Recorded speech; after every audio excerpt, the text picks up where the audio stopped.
The one thing I hate most in this world is owing anyone a favor. So naturally, I woke up having been transported into a high school romance novel as the brooding, possessive male lead waiting to be saved by the school's queen. That's why, when she stepped up to help me deal with some local punks, I just grabbed a loose brick from the wall and swung for the fences. When the school queen had a burst of charity and offered to give my gambling addict father money, I stayed up all night gathering evidence and personally sent him to jail. I, Ethan Miller, am my own savior. Anyone who thinks they can save me can forget it. My name is Ethan Miller, a burnout software engineer who had just pulled a 72-hour shift. After the world spun and went dark, I was graced with the opportunity to be transported to another world. I opened my eyes to find myself on a rickety bed that even a dog would turn its nose up at, the walls around me covered in cheap, faded posters.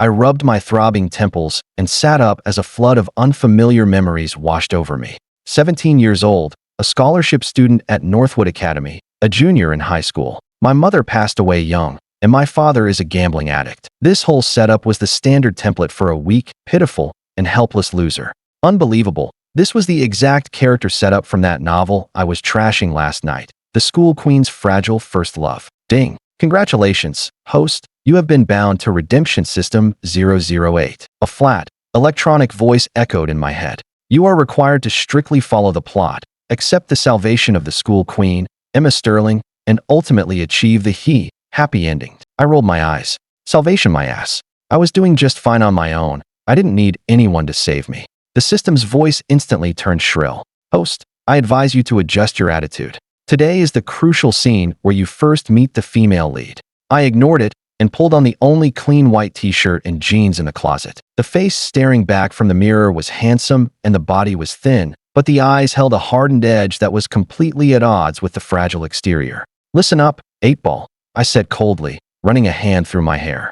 I, Ethan Miller, was a self-reliant professional in the real world. I could fix bugs, shut down project managers, and pull all-nighters to meet deadlines. Now you want me to play the damsel in distress and wait for some girl to rescue me? Not a chance in hell. Host is refusing to cooperate and will be punished with an electric shock. The system shrieked, utterly exasperated. Go ahead. My personal code has always been simple. I hate being indebted to anyone. I grabbed my worn-out backpack and walked out. At the gates of Northwood Academy, I, the scholarship kid, stuck out like a sore thumb among the sea of designer clothes. According to the original script, this was the day a few local punks were supposed to harass helpless little me. Right before the school queen, Emma Sterling, would swoop in like a knight in shining armor to begin her grand rescue mission. And right on cue, as I passed an alley near the school, 3 punks with terrible bleach blonde hair swaggered over to surround me. Well, if it isn't the Miller kid, the leader sneered, reaching for me.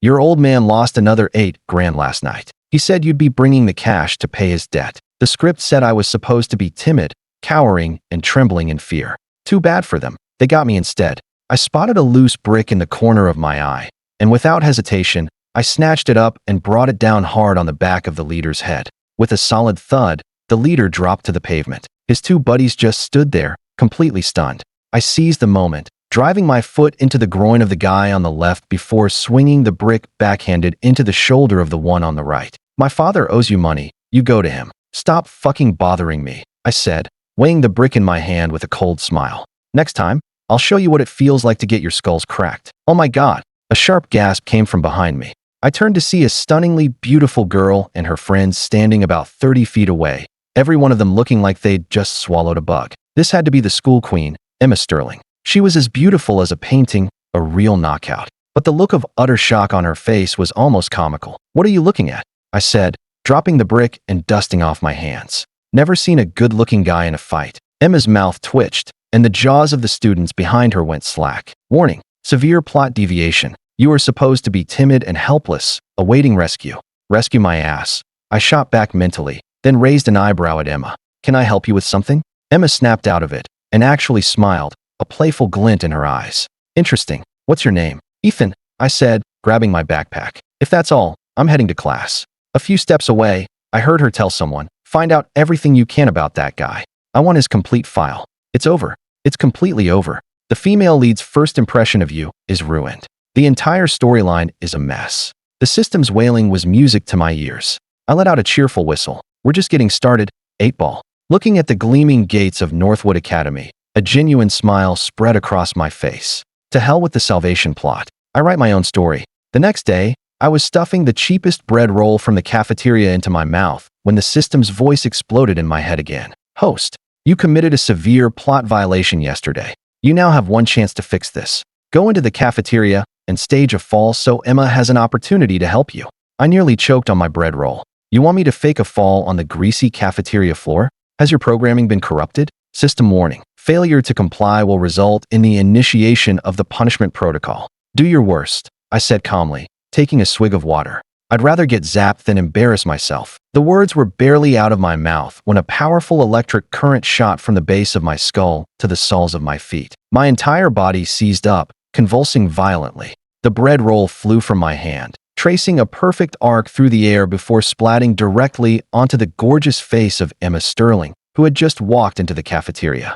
The entire room fell silent. Emma slowly peeled the bread roll off her face, her eyes zeroing in on me with laser-like precision. She was wearing a pink t-shirt, her long hair flowing, and the sight of her beautiful face dotted with breadcrumbs was just too funny. I couldn't help it. I laughed out loud. My bad, I said with an insincere wave. Hand slipped. The system was screeching in my brain, but Emma just laughed. She walked right up to my table and placed the mangled bread roll back down. This is all you're eating for breakfast? None of your business, I said, taking another bite. The next thing I knew, a shiny gold meal card was slapped onto the table in front of me.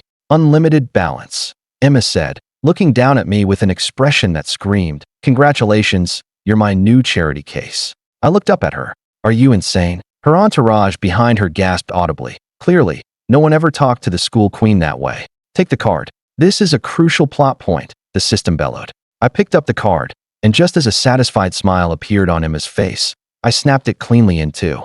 I don't need your money, I said, pulling a crumpled 20 from my pocket and slapping it on the table. Emma stared for a second, then a smirk played on her lips. Well, you've successfully gotten my attention. She seemed less like the school queen and more like the queen of the school bullies. She is a badass. She's rich, beautiful, and cool. We gave you a top-tier female lead. Host, why aren't you grateful? The system raged. I ignored the system and looked at Emma. Thanks, but can you leave now? I'm trying to eat. She left, but I knew this wasn't the end of it. Sure enough, that afternoon, I found my desk drawer filled with expensive snacks and a note that read, "Eat something decent.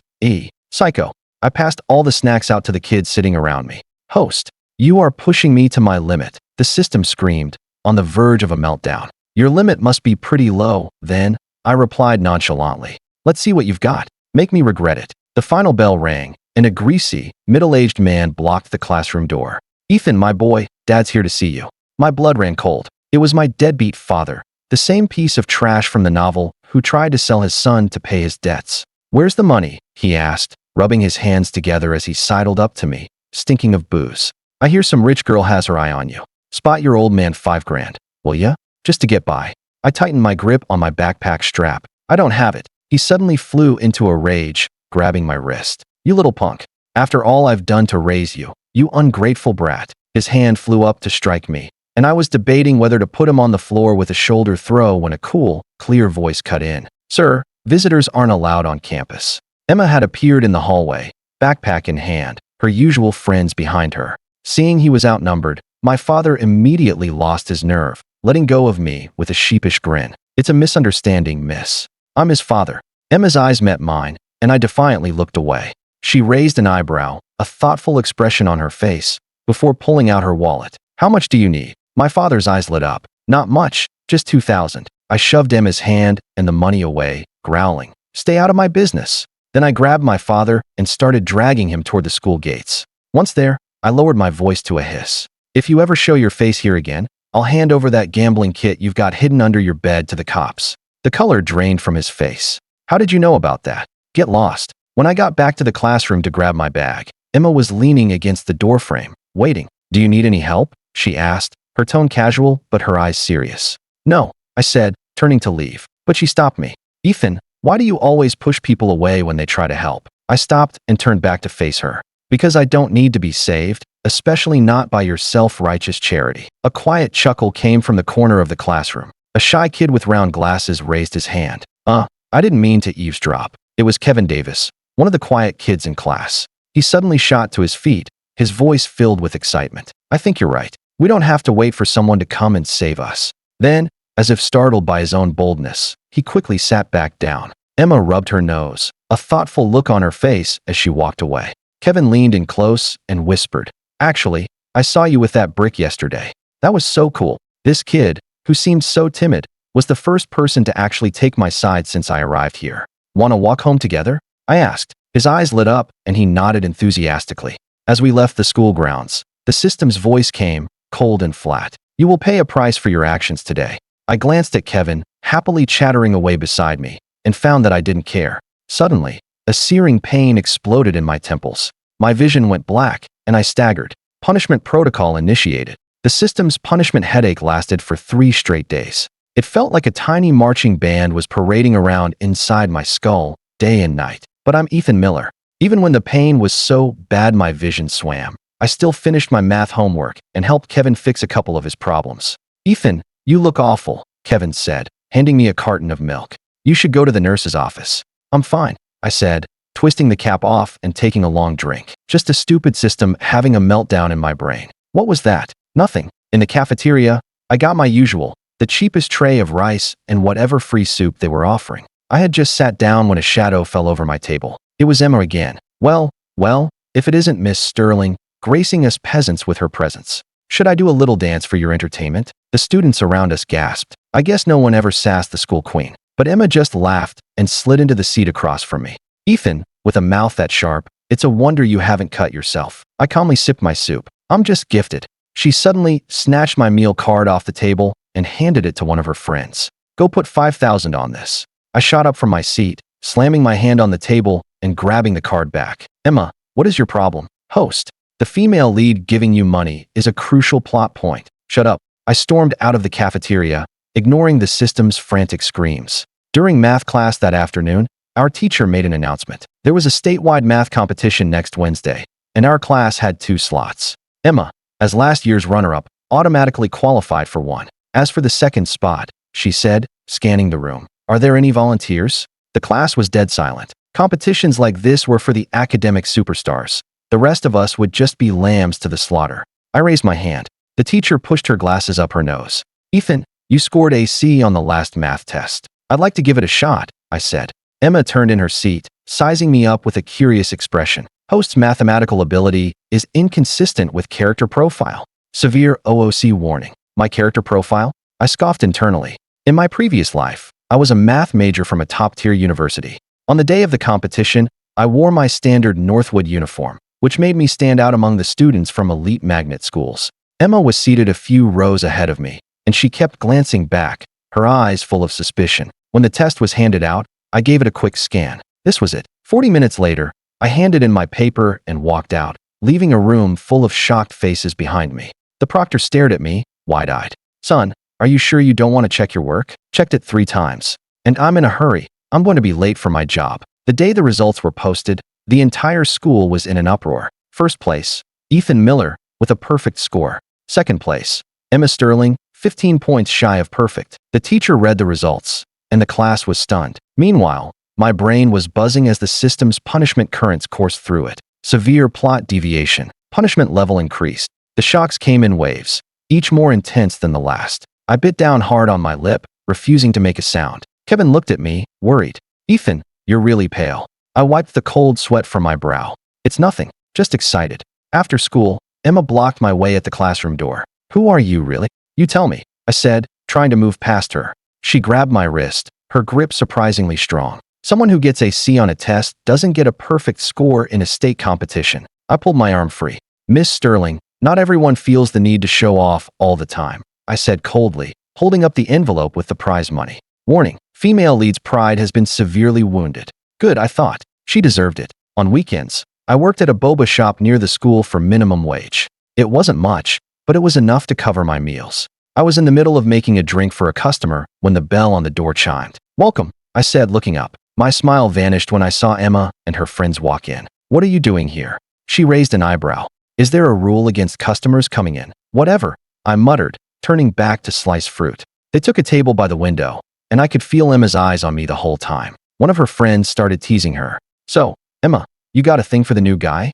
Shut up, she said, kicking her friend under the table. My shift ended at 9. I had just changed and was heading out when I saw Emma, still waiting by the door. You're waiting for me? She held out a paper bag. Dinner. I glanced inside. It was the signature meal from the most expensive restaurant near campus, easily $50. No thanks. I ate already, I said, turning to go. She stepped in front of me. Ethan, why are you so determined to reject my help? I sighed and met her gaze. Emma, your so-called kindness is just a way for you to feed your savior complex. I don't need saving. I can take care of myself. She was speechless. I used the opportunity to walk away. You think you can escape the plot that easily? How naive. The system sneered in my head.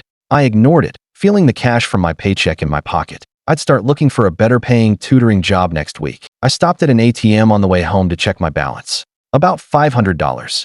It was a long way from financial independence, but it was a start. When I got home, my father was gone, as usual. He'd left a note on the table. Ethan, staying at a friend's for a few days. Don't forget to lock up. I snorted, crumpled the note, and tossed it in the trash. His friend's house was undoubtedly some back-alley poker game. Later, as I lay in bed after a shower, the system's voice returned, low and menacing. Host, this is your final warning. Refuse to cooperate with the plot again, and you will face the consequences. I stared at the ceiling. Hey, 8-ball, I said quietly. You know why I won that competition? Why? Because my greatest strengths are problem-solving and bug-fixing. And you, my friend, are the bug. As I got more comfortable at the boba shop, I started noticing weird things. There were always these clumsy customers in designer clothes who would order one drink and then try to stuff a $100 bill in the tip jar. Keep the change, they'd say. You give great service. Yeah, right. Did they think I was an idiot? Friday night. Some guy in a gaudy gold chain tried it, and I physically stopped his hand as he went for his wallet. Did Emma send you? His hand twitched. What? Emma? I don't know any Emma. I shoved his money back in his pocket. Tell her if she sends one more person to bother me at my job, I'm filing a harassment complaint with the police. The guy practically sprinted out of the store. Host, the female lead is only showing her concern for you. I cut it off. Piss off. I hadn't gotten far from the shop when Emma herself darted out of a side alley. Ethan, wait. What do you want? I snapped, turning back to face her. I just wanted to help. I spun on her, getting right in her face, my voice tight with anger. Help me with what? Help me prove I'm so pathetic I need your charity? Help me look like some helpless case so you can swoop in and play the hero? That's not what I meant. Then what did you mean? Do you think people like me can't survive without a handout from the great Miss Sterling? I noticed a few guys across the street had their phones out, recording us. Emma's face hardened. Let's talk about this somewhere else. My temper flared. No need. Just stay away from my job, or I swear I'll call the cops. That set her off, and she grabbed my backpack to stop me. On pure instinct, I executed a shoulder throw. It wasn't on purpose, just a reflex. I never expected it would actually make her start crying. Thankfully, I realized what I was doing halfway through and managed to soften her landing. She wasn't seriously hurt, but her pride, and probably her tailbone, were definitely bruised. Emma sat on the pavement, pouting, tears welling in her eyes as she glared daggers at me. Are you okay? I asked awkwardly, offering a hand to help her up. Leave me alone, she snapped, slapping my hand away. Okay, well, sorry, I said, and turned to walk away. That must have been the last straw. She scrambled to her feet and, catching me completely off guard, charged forward and kicked me square in the ass. I stumbled and went down, face planting on the sidewalk. Seeing me sprawled on the ground, Emma burst out laughing through her tears. The next day, Kevin ran into the classroom, holding up his phone. Ethan, you're trending on Twitter. The video was of me and Emma from last night, with the headline, Most hardcore rejection ever. Rich girl gets flipped, cries in the street. The comments were wild. That guy is so hot. Isn't that the queen of Northwood Academy? The girl is a badass too. That kick at the end killed me. I couldn't believe it. Emma walked into class, sat down with a stony expression, and sent me an iMessage.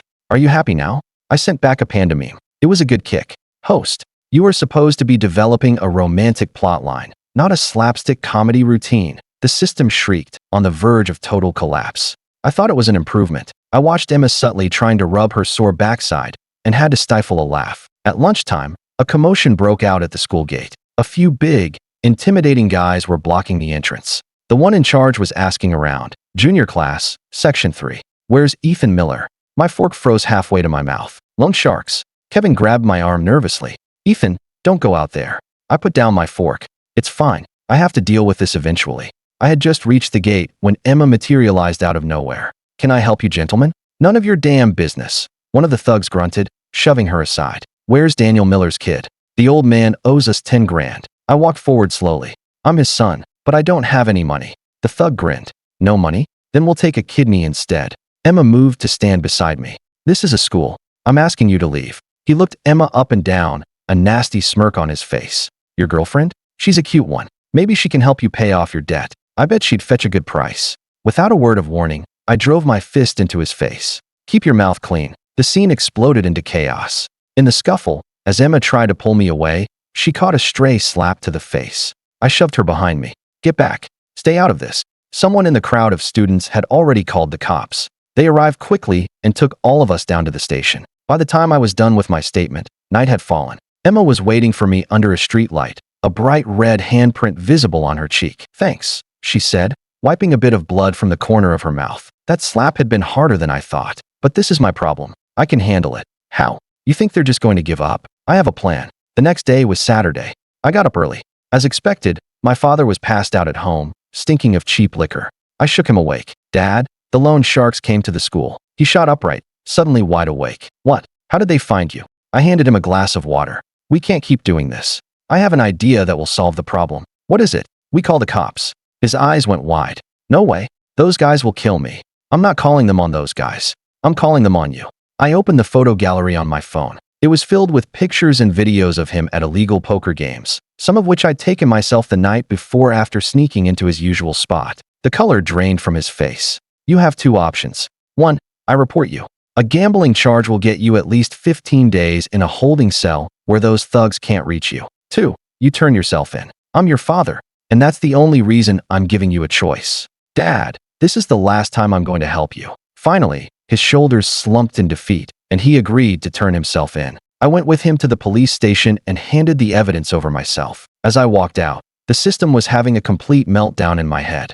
Are you insane? In the original plot, the female lead pays off your debt, and you're so overcome with gratitude that you devote your life to her. And, I said, looking up at the overcast sky, you want me to be 10 grand in debt to her and spend the rest of my life as her lapdog? This was supposed to be a major turning point in your relationship. To hell with your relationship plotline. I would rather send my own father to jail than be in a relationship built on pity. My phone buzzed. It was an iMessage from Emma. Do you need any help? I typed back. It's handled. She replied instantly. How? I looked at her message and a small smile touched my lips. I had my dad turn himself in. The loan sharks can't get to him in a holding cell. The Emma is typing. Bubble appeared and disappeared for a full 5 minutes. Finally, she just sent back a thumbs up emoji. The system was eerily quiet on my walk home. Just as I was reaching my front door, its voice returned, calm and slow. You may have won this battle, host, but the plot is not so easily derailed. Bring it on. The moment I walked through the school gates on Monday, I could tell something was off. Whispers in the hallways died the second I walked past. People were pointing. A few were even sneakily taking pictures with their phones. Kevin ran up to me, phone in hand. It's been like this all morning. You're all over the school's message board. I took the phone from him. The top post was a thread titled, Scholarship Kid Ethan Miller had his own father arrested. Dutiful son or cold-hearted monster? The comments were a war zone. That's messed up. It's his own dad. Are you kidding? That deadbeat father is better off in jail. I heard he's the guy who shouldered through Emma Sterling. This dude is wild. I handed the phone back to Kevin. This is stupid. But Ethan, Sean Parker and his friends are going around telling everyone you're just playing hard to get with Emma. I glanced toward the front of the room, where Sean was holding court with his buddies. He saw me looking and raised his voice pointedly. You know, some people act all noble, but you never know what they're really up to. Just then, Emma walked into the classroom. Sean's expression changed in an instant, a wide smile spreading across his face. Hey, Emma, good morning. She didn't even look at him, walking straight to my desk. Are you okay? The entire class went quiet. Why wouldn't I be? How about you? Is the cut on your lip any better? She touched the small scab at the corner of her mouth and smiled. Worried about me? Just worried you'll try to stick me with the medical bill. Sean's face turned an interesting shade of green. When the bell rang, I headed to the restroom, only to be cornered by 3 guys outside the stalls. Well, if it isn't our little viral video star, the leader sneered. Get out of my way. His friendly demeanor vanished. Cut the crap. Everyone knows you're just putting on a show for Emma, with the fights and the videos and everything. I pulled out my phone and pointed the camera at him. Keep talking. I'll post the recording on the school message board. The color drained from his face, and he and his friends scurried away. Host should have displayed weakness. That would have created an opportunity for the female lead to play the hero. Oh, please. You think I'm going to play the victim for a bunch of middle school bullies?" The system went silent for a moment. Then its voice returned, cold and sinister.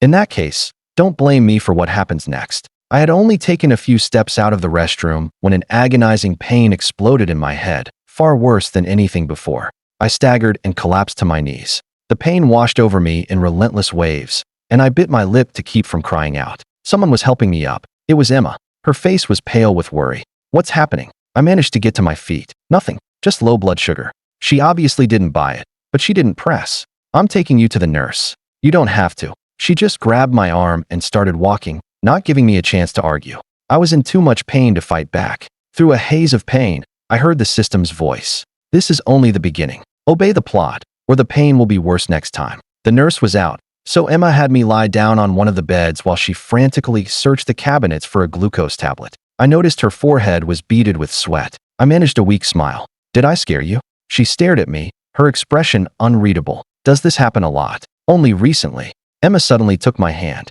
"Ethan, what is it you're not telling me?" Her hand was soft and warm, and for a second, I was lost in the feeling. Then the system sent a jolt of electricity through my brain. "Warning, disclosure of the system's existence is forbidden." I snatched my hand back. "It's nothing. I'm just exhausted." She didn't look convinced, but she dropped the subject. The room was quiet, sunlight slanting through the blinds and painting patterns on the floor. She broke the silence. "You know, you don't have to carry everything on your own." I looked at her. The usually cool and aloof school queen looked completely serious. "You know, Emma, I'd rather you mess with me because you hate me than because you feel sorry for me or you're curious." Emma stared at the floor, silent. "I don't need to be saved," I continued. "If I ever accept your help, it will be because I like you, not because I need you." Footsteps sounded outside, and the school nurse walked in. She took one look at us and raised an eyebrow. "Kids, this is the infirmary, not a makeout spot." Emma's ears turned bright red.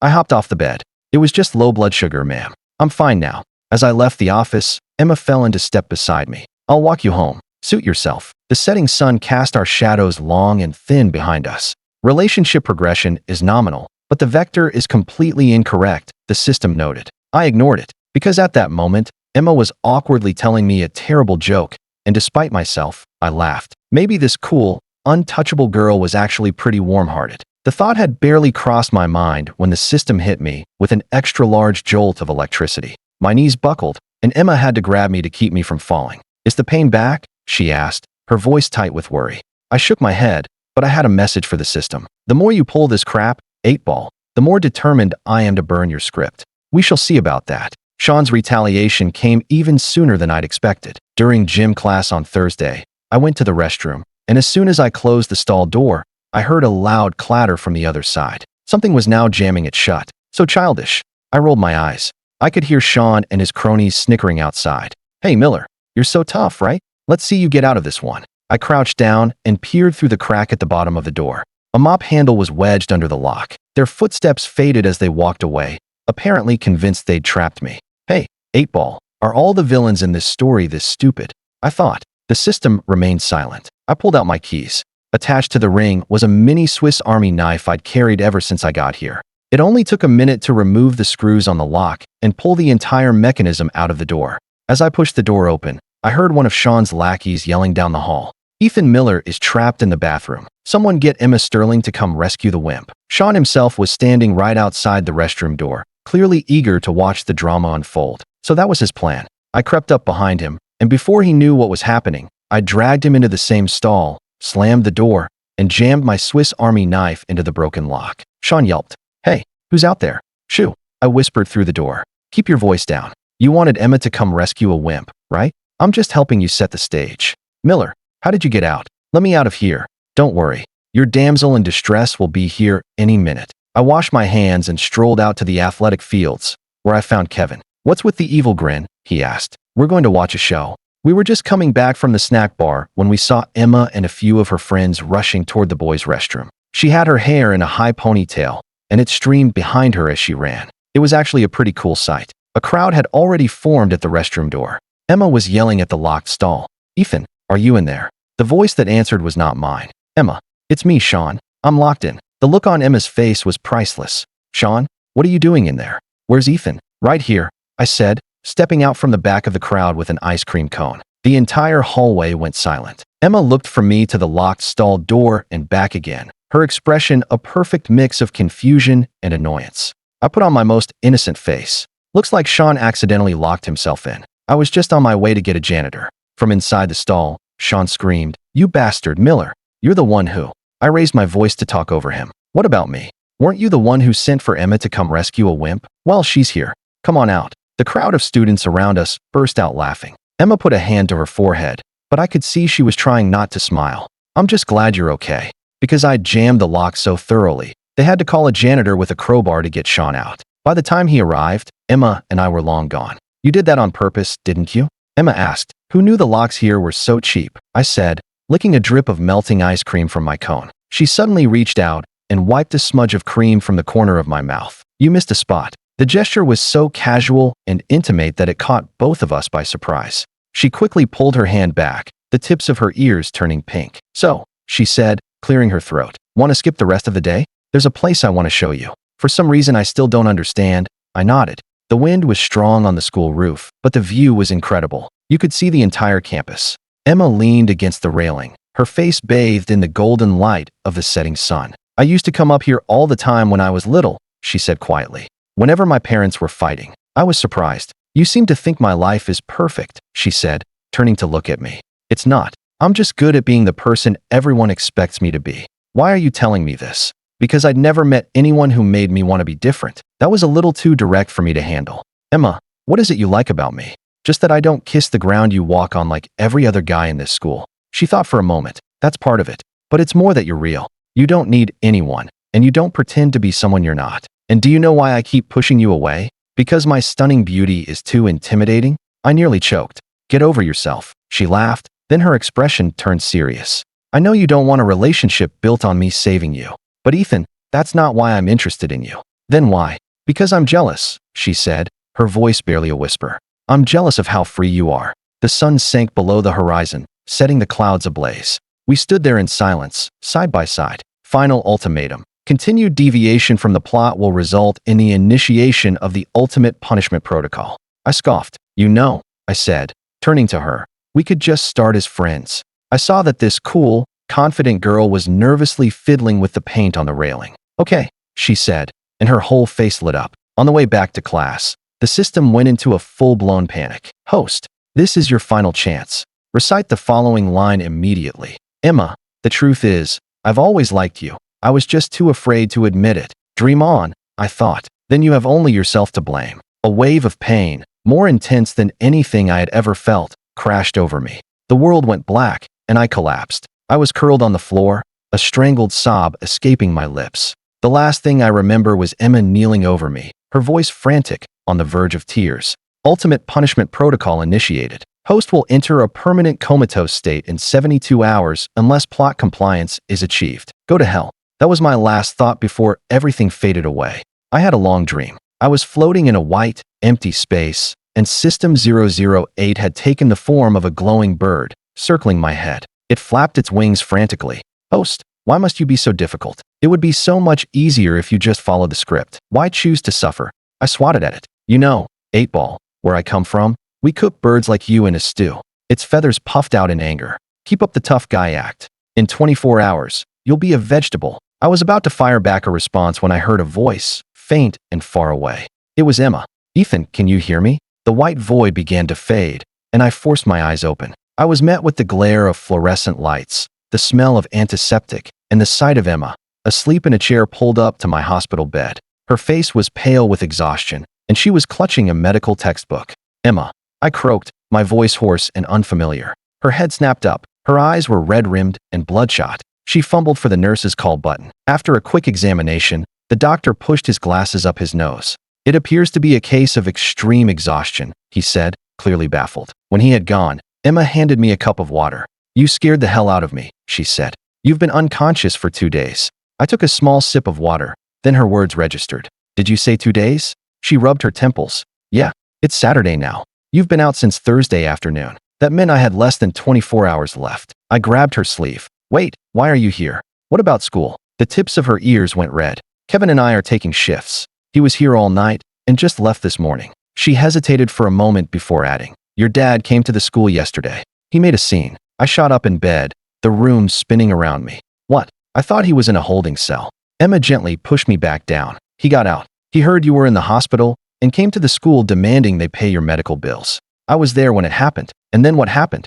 Her eyes darted away. I persuaded him to leave. I pictured what that persuasion might have looked like and couldn't help but smile. Thanks. She stood up. I'm going to get you some soup. After she left, I lay back and tried to contact the system. 8-Ball, you there? Nothing. Don't play dead. Still nothing. Had I finally broken it? I wiggled my fingers. Everything seemed to be working. My phone was on the nightstand, its battery at 5%. I unlocked it to see 37 missed calls. 20 from Kevin, 10 from my father, and 7 from Emma. There were also a bunch of texts. The most recent was from Kevin, sent half an hour ago. Ethan, your dad is back at the school. Emma went to deal with him. I ripped the 4 out of my hand, grabbed my jacket, and ran. I reached the hospital entrance just in time to see Emma walking back with a bag of food. Her eyes went wide. What are you doing out of bed? You went to see my father? I panted, trying to catch my breath. We just had a little chat, she said, trying to steer me back inside. Go lie down. Where is he now? The police have him. He tried to punch the principal, claimed the school was responsible for you being in the hospital. Back in the room, I devoured the soup while Emma sat beside me, quietly peeling an apple with a small knife. Emma, yeah, you said some strange things while you were unconscious, she said, putting down the knife and looking at me seriously. My stomach dropped. You were talking about a system and tasks and punishments. You kept saying you wouldn't follow the script. My spoon clattered into the empty bowl. She took my hand. Ethan, what is going on with you? Her hand was warm in mine. Should I tell her? Should I tell her that her entire world was a book, and I was an unwilling actor who refused to learn his lines? The system's voice screamed in my head. Warning. Revealing the nature of this reality to a character is strictly forbidden. A blinding headache slammed into me, and I doubled over with a groan. Is the pain back? Emma asked, her voice filled with alarm. I gritted my teeth against the pain. I'm fine, just tired. She helped me lie back down, looking like she wanted to say more but thought better of it. Outside, the setting sun painted the room in shades of orange and red. Whatever it is, she said quietly, whatever secrets you have, I'm here to listen whenever you're ready to talk. I felt a strange tightness in my throat. This proud, confident girl was sitting by my bed looking as nervous as a child, breathing so quietly I could barely hear it. Emma, why are you being so nice to me? I asked, my voice soft. She scratched the back of her neck, looking a little embarrassed. Because you deserve it. Not because I needed saving, not because I was part of some grand destiny. Just because I deserved it. How touching, the system sneered. Too bad you're doomed to fail unless you follow the script. Shut up, I snapped. What? Emma asked, startled. Not you, I said quickly. I was talking to 8-Ball. 8-Ball? She asked, looking completely lost. Crap, I had to think fast. It was a bird I used to have. Really annoying. Just popped into my head. Emma gave me a thoughtful look. You know, Ethan, you touch your ear when you lie. I immediately dropped my hand from my ear. Who's lying? She just smiled and let it go. As night fell, a nurse came in to kick out any visitors. Emma stayed until the last possible second. I'll be here first thing in the morning to get you, she said from the doorway. Okay. The second the door closed, I called out to the system. 8-Ball, we need to talk. There is nothing to discuss. You have 18 hours remaining. Comply or enter permanent hibernation. And if I follow the script, what happens then? You will live a perfect life, happily ever after with the female lead. And what happens to me? The one who doesn't want to be saved? The system was silent. I'd be erased, wouldn't I? I said with a cold smile. How did you? The system sounded genuinely shocked. It was just a guess, but it made perfect sense. Outside, the moon was high and bright in the night sky. I stared at the ceiling, my decision made. I would rather sleep forever than live as someone else's puppet. The next morning, I was woken by the sound of shouting. He needs to rest. That was Emma's voice. I'm his father. The door flew open, and my father, his face a mess of bruises, stormed in with Emma right behind him, trying in vain to hold him back. He rushed to my bedside. Ethan, I was wrong. Please, talk to the school. Get them to drop the charges. I watched his pathetic performance with cold eyes. You assaulted the principal. He wrung his hands. I just lost my temper. Seeing you in the hospital like this. You were angry because I was the one who got you locked up. He gave a weak, wheezing laugh. Of course not. I just missed you, son. Get out, I said, my voice flat. His expression soured. Is that any way to talk to your father? Emma stepped between us. You heard him. Get out. This is none of your business, he shrieked, suddenly grabbing the fruit knife from the nightstand. You're the one who's always messing things up for me. Before either of us could react, he lunged at Emma with the knife. Look out, I yelled, throwing myself in front of her. But the pain I expected never came. Emma had moved with lightning speed, a sharp kick sending the knife clattering out of my father's hand and onto the floor. A second later, the door burst open and 2 police officers rushed in, tackling my father to the ground. It turned out Emma had called them before she even came to the hospital and had been recording the entire conversation on her phone. I watched as they led my father away and let out a breath I didn't realize I'd been holding. "It's over," Emma said softly. I saw then that the tip of the knife had sliced her arm. A thin line of blood was trickling toward her elbow. A nurse hurried in to bandage her arm. As I sat there watching, I realized my headache was gone. "System?" I called out in my mind. There was only silence. It was as if 8-ball had never existed at all. The first day back at school, Emma cornered me in the stairwell between classes. "We need to talk." "About what?" "I'll pay you back for the hospital bill next week." She lowered her voice. "It's not about the money. It's about the system." My heart skipped a beat. "You know?" Her eyes were practically glowing. "Ethan, this world, it's a book, isn't it? And you're not from here." Holy crap. Holy crap. I pulled her into an empty classroom and locked the door. "Who else knows?" She was actually smiling. "No one. I just wanted to see if I was right." I took a deep breath. The system was gone, but my secret was out. And the girl in front of me, the supposed heroine of this story, looked thrilled. She leaned in closer. "So there really was a system, forcing you to stick to the script?" "There was," I admitted. "It said I'd end up in a coma if I didn't cooperate. But then it just vanished." Emma slammed her hand down on a desk. "That is so cool. It's like The Truman Show. I think you might be missing the point here." Her eyes were shining with excitement. "No, think about it. If we can prove this world isn't real, we could break free from the plot for good." I had not expected this reaction. Apparently, the school queen was a secret sci-fi nerd. "Wait, you don't think this is some kind of game, do you?" Her expression grew serious. "Of course not. But if you were willing to fall into a coma rather than give in, the least I can do is help you fight back." The sunlight fell on her face, tracing the line of her jaw. In that moment, she was nothing like the cold, perfect heroine from the novel. "Why are you helping me?" I asked quietly. The tips of her ears went pink. "Because the Ethan I like is the one who fights back, the one who refuses to play by the rules. Not some weak, pathetic character a system cooked up. Damn it, why did my heart just do that little fluttery thing?" "Okay, fine. Cards on the table," I sighed. "This world is a novel called The School Queen's Fragile First Love. You're the heroine, and I was supposed to be the pathetic loser you save." Emma made a face like she was about to be sick. "What a cheesy title. The point is, you believe me?" She nodded. "I do. I knew there was something different about you from the day I saw you take out those guys with a brick." The system never came back, but other strange things started happening. Sometimes, a student would just freeze mid-sentence, like a video buffering. The cafeteria served the exact same lunch 3 days in a row. The weather would flip from a torrential downpour to bright sunshine in the span of a second. Emma chewed on the end of her pen. "Looks like we were right. The plot is the only thing holding this world together." We spent days in the library and finally found something in the back of an old book titled A Centennial History of Northwood Academy. The entire last page was filled with a single, repeating line of text. Plot deviation, 38%, 39%, 40%. The number was steadily climbing, like a loading bar. "What do you think happens when it hits 100%? Emma closed the book. "It doesn't matter. The important thing is, you're free now." The way she looked at me when she said that, so gentle, it made my heart skip a beat. Freedom. That was a word I hadn't let myself think about for a long time. In my old life, I was a slave to my job. Here, I was a puppet of the system. But now, "Ethan," Kevin burst into the library, completely panicked. "It's your dad. He's back. And he brought reporters with him." The scene at the front gate was a total circus. My father, who had been perfectly healthy 3 days ago, was now slumped in a wheelchair, weeping for a crowd of reporters. "My son has been brainwashed by a rich little gangster. He used to be such a good boy, and now all he does is fight." When he saw us, he pointed a trembling finger at Emma.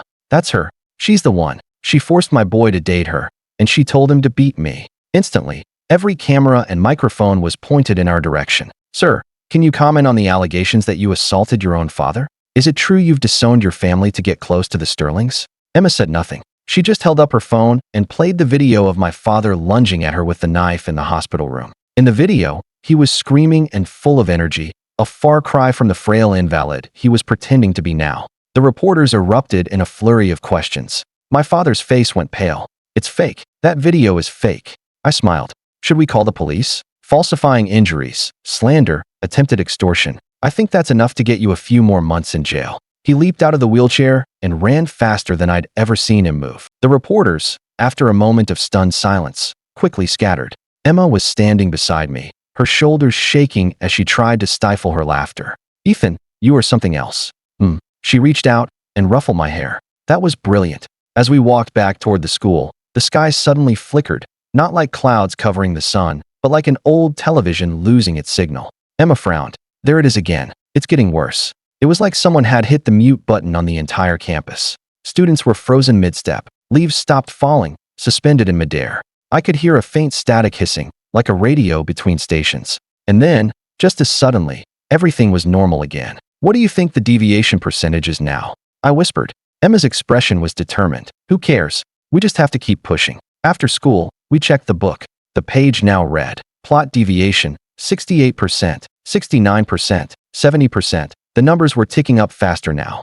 Emma closed the book. At this rate, we'll hit 100% soon. And then what? I don't know, she said, taking my hand. But whatever happens, we'll face it together. Her hand was warm, and it reminded me of the day in the hospital when she'd told me I deserved better. Maybe, in this ridiculous, scripted world, the only real thing was the story the two of us were writing for ourselves. Emma, I asked, if this world disappears, what happens to you? She paused for a moment, then smiled. I don't know, but at least we fought back, right? The setting sun turned her hair to gold. On an impulse I couldn't explain, I leaned in and kissed her cheek. The back of her neck flushed red. What was that? A down payment, I said, slinging my backpack over my shoulder. I'll tell you the rest when we hit 100%. System 008 made one final, ghostly appearance before it vanished for good. It was the week before final exams. I was studying in the library when the air shimmered, and the glowing bird materialized in front of me. It was fainter this time, almost transparent. Host, you have won. Its voice crackled, full of static. Plot deviation has reached 97%. System collapse is imminent. I tightened my grip on my pen, and you will regret this. Without the protagonist's plot armor, you will be just an ordinary person. Emma Sterling will no longer love you. Oh, shut up, I thought, rolling my eyes. She likes the real me. The bird's image flickered, and it delivered one final warning. When the deviation reaches 100%, this world will. It never finished the sentence. It just vanished with a soft pop, like a light bulb burning out. I looked up. Across the table, Emma was frowning at a physics problem, the cap of her pen caught between her teeth. The sunlight streaming through the window cast long shadows from her eyelashes. She must have felt me staring, because she looked up and smiled. What is it? I shook my head. Nothing. The system just stopped by to say goodbye. What did it say? I hesitated. It said we won, and that you wouldn't love me anymore. She laughed and rolled her eyes dramatically. That stupid system has clearly never been in a relationship. We looked at each other and smiled. Outside the window, a single leaf hung suspended in midair for 5 full seconds before it began to fall again. The glitches were getting more frequent. On the day of our final exams, the entire auditorium flickered like a dying fluorescent light. The proctor rubbed his eyes, thinking he was just tired. Emma was 2 rows ahead of me.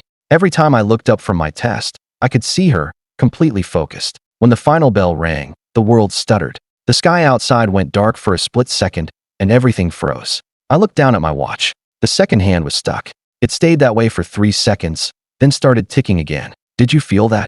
Emma whispered as we left the exam room. I nodded. We must be at 99%. When the final grades were posted, the school was shocked all over again. Ethan Miller, the scholarship kid, had graduated in the top 10 of the entire state. Emma had also scored high enough to get into any top-tier university she wanted. Our teacher's hands were shaking as she held the grade report. Emma and I snuck up to the roof. The world was starting to come apart at the seams. In the distance, the skyscrapers of the city flickered and distorted like a bad TV signal. It'll probably hit 100% tomorrow, Emma said, looking up at the warped and twisted moon. I tightened my grip on the railing. Yeah, are you scared? For the first time, she looked vulnerable. A little, she admitted. But mostly, I'm curious. I smiled, spoken like a true sci-fi nerd. She suddenly turned to face me. Ethan, no matter what happens tomorrow, there's something I need to say tonight. My heart started beating faster. I know this isn't the most romantic setting, she began, but I need to ask you, as my real self, if you, the real you, would consider being in a real, equal relationship with me. Her voice was trembling slightly, not as a rescue mission. Behind her, the city lights were warping and stretching into strange, abstract shapes, but her eyes were brighter than any star in the sky. Okay, I said. That's it. Her eyes went wide. I spent 3 days working up the courage to say that, and all I get is okay. I grinned, deciding to tease her a little. What did you want to hear? I like you too. I do. Before I could finish my sentence, her lips were on mine. And in that instant, the world stopped. The leaves froze in the air. The wind died. The flickering city skyline froze into a single, surrealist painting. A wave of white light washed over the horizon, erasing everything. I snapped my eyes open. I was staring at a glaringly bright monitor, filled with line after line of code. I looked around, dazed. I was in a small, glass-walled office. Outside, my co-workers were typing away at their desks. And then I heard a voice, one that was both beautiful and achingly familiar. Hi, everyone. I'm the new hire in the admin department. My name is Emma Sterling. It's nice to meet you all. My head shot up. A tall, beautiful woman was handing out coffees to my co-workers. Her face was a little more mature than I remembered, more elegant, but there was no mistaking her eyes or the smile in them. I just stared, my heart hammering against my ribs. She walked into my office and handed me a coffee. Nice to meet you. Then she froze, her eyes fixed on my ID badge. Your name is Ethan Miller.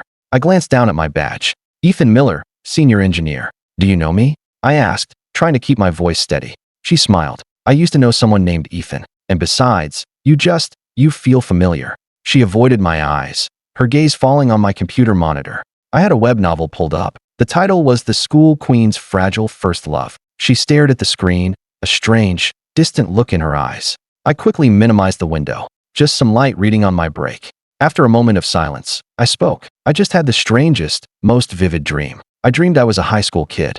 I got into a fight with some punks, with a brick, and I met a girl. Her name was Emma, just like yours. I saw a faint tremor run through her. And then what happened? And then, I think she kissed me. I looked up and met her eyes. She was already looking at me. A faint blush spread across her cheeks. Do you want to get dinner sometime? She asked suddenly. I know a really good place.